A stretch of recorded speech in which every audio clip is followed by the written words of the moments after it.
दोस्तों स्वागत है आपका केवीएम वाले यूट्यूब चैनल पर। तो फ्रेंड्स आज वाले इस वीडियो मौर्य काल से 30 इंपोर्टेंट क्वेश्चन कराऊंगा, तो आप इस वीडियो को ध्यान से लास्ट तक जरूर देखिएगा। तो चलिए बिना टाइम वेस्ट के वीडियो को स्टार्ट करते हैं। Let's begin.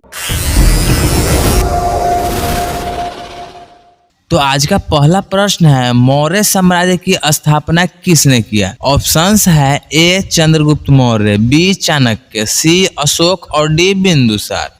तो इस प्रश्न का सही उत्तर आपका हो जाएगा ऑप्शन नंबर ए चंद्रगुप्त मौर्य ने। उसके बाद नेक्स्ट प्रश्न है प्रश्न संख्या 2, चंद्रगुप्त मौर्य ने किस वर्ष मौर्य साम्राज्य की स्थापना की थी?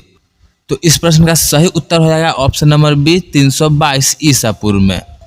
उसके बाद अगला प्रश्न है प्रश्न संख्या 3, अशोक के राज्याभिषेक के बाद कौन सा धर्म अपनाया गया? तो इस प्रश्न का सही उत्तर हो जाएगा ऑप्शन नंबर सी बौद्ध धर्म। अशोक के राज्याभिषेक के बाद कौन सा धर्म अपनाया गया? तो बौद्ध धर्म अपनाया गया। उसके बाद अगला प्रश्न है प्रश्न संख्या 4, मौर्य साम्राज्य का पहला शासक कौन था? ऑप्शंस है ए चंद्रगुप्त मौर्य, बी बिंदुसार, सी विष्णुगुप्त और डी बृहद्रथ। तो इस प्रश्न का सही उत्तर आपका हो जाएगा ऑप्शन नंबर ए चंद्रगुप्त मौर्य। मौर्य साम्राज्य का पहला शासक था चंद्रगुप्त मौर्य। उसके बाद अगला प्रश्न है प्रश्न संख्या 5, चाणक्य का असली नाम क्या था? ऑप्शंस है A Kautilya, B Vishnugupta, C Kanad, D Panini. तो इस प्रश्न का सही उत्तर आपका हो जाएगा option number B Vishnugupta. Chanakya का असली नाम क्या था? तो विष्णुगुप्त था। उसके बाद अगला प्रश्न है प्रश्न संख्या 6, किस युद्ध के बाद अशोक ने बौद्ध धर्म अपना लिया?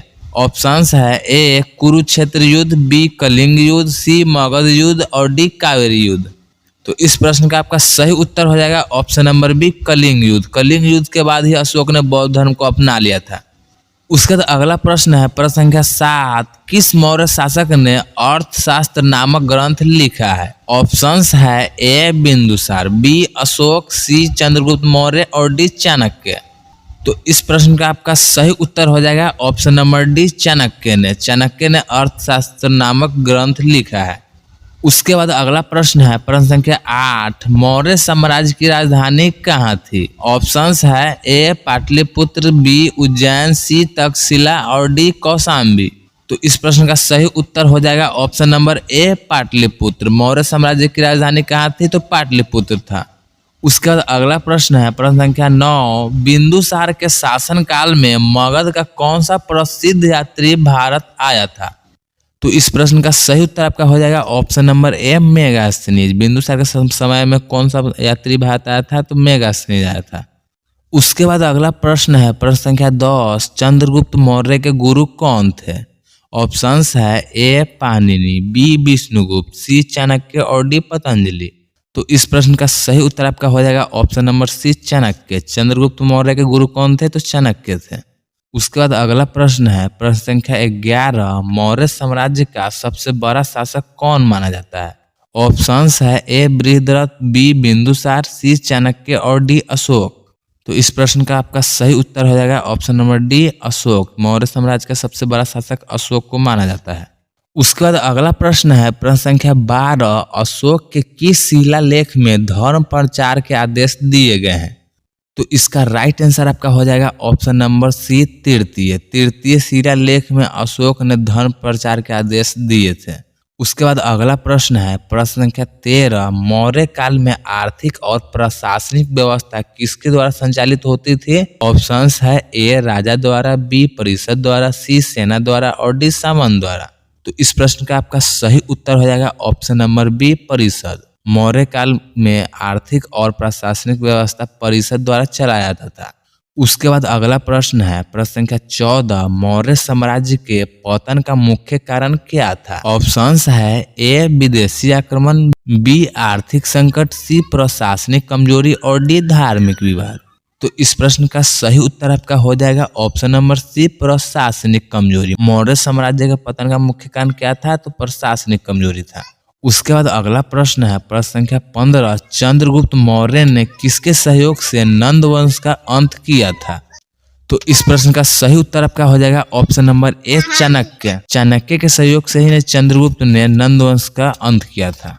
उसके बाद अगला प्रश्न है प्रश्न संख्या 16, मौर्य साम्राज्य के किस राजा को प्रियदर्शी कहा जाता है? ऑप्शंस है ए बिंदुसार, बी अशोक, सी दशरथ और डी चंद्रगुप्त मौर्य। तो इस प्रश्न का सही उत्तर आपका हो जाएगा ऑप्शन नंबर बी अशोक को। उसके बाद अगला प्रश्न है प्रश्न संख्या 17, मौर्य काल में भूमि कर को क्या कहा जाता था? ऑप्शंस है ए भूमि सारा, बी भूमि कर, सी भूमि शुल्क और डी भाग। तो इस प्रश्न का सही उत्तर आपका हो जाएगा ऑप्शन नंबर डी भाग। मौर्य काल में भूमि कर को भाग कहा जाता था। उसका अगला प्रश्न है प्रश्न संख्या 18, चंद्रगुप्त मौर्य ने अपने अंतिम दिन कहाँ बिताए? ऑप्शंस है ए उज्जैन, बी श्रवण बेलगोला, सी तक्षशिला और डी पाटलिपुत्र। तो इस प्रश्न का सही उत्तर आपका हो जाएगा ऑप्शन नंबर बी श्रवण बेलगोला में। चंद्रगुप्त मौर्य ने अंतिम दिन कहाँ बिताए? तो श्रवण बेलगोला में।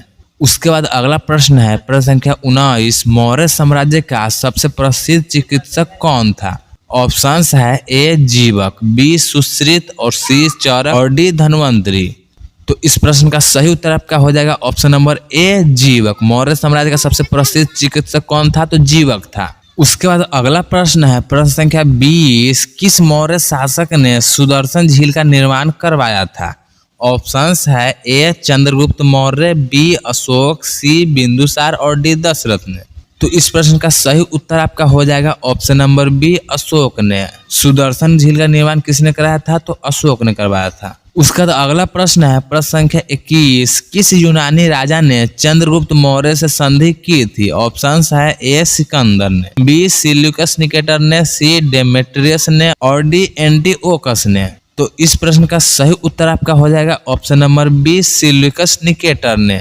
उसके बाद अगला प्रश्न है प्रश्न संख्या 22, मौर्य साम्राज्य के पतन के बाद कौन सा वंश सत्ता में आया था? ऑप्शंस है ए शुंग वंश, बी गुप्त वंश, सी सातवाहन वंश और डी कुषाण वंश।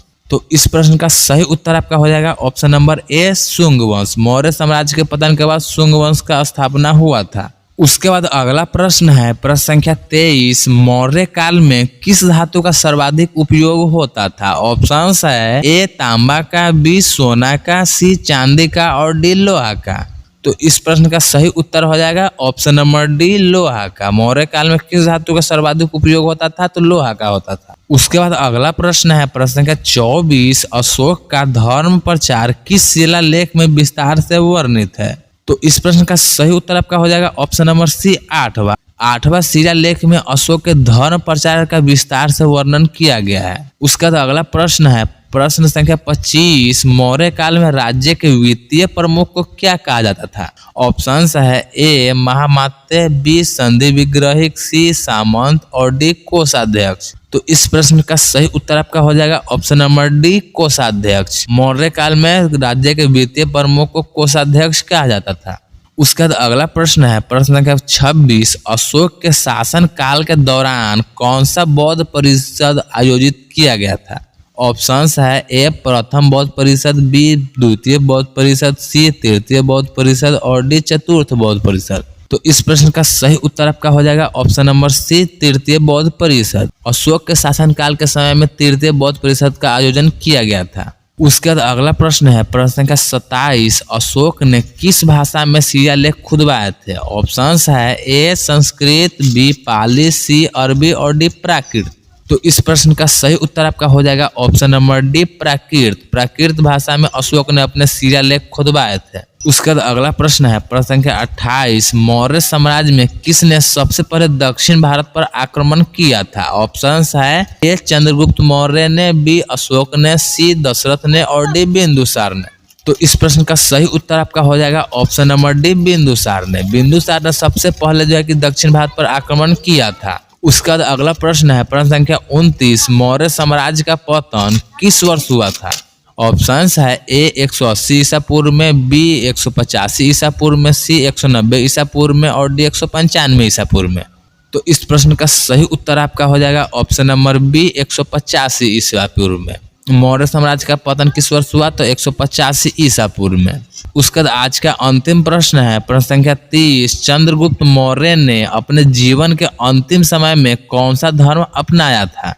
ऑप्शंस है ए वैदिक धर्म, बी आजीवक धर्म, सी बौद्ध धर्म और डी जैन धर्म। तो इसका सही उत्तर हो जाएगा आपका ऑप्शन नंबर डी, जैन धर्म। चंद्रगुप्त मौर्य ने अपने अंतिम समय में जैन धर्म को अपनाया था।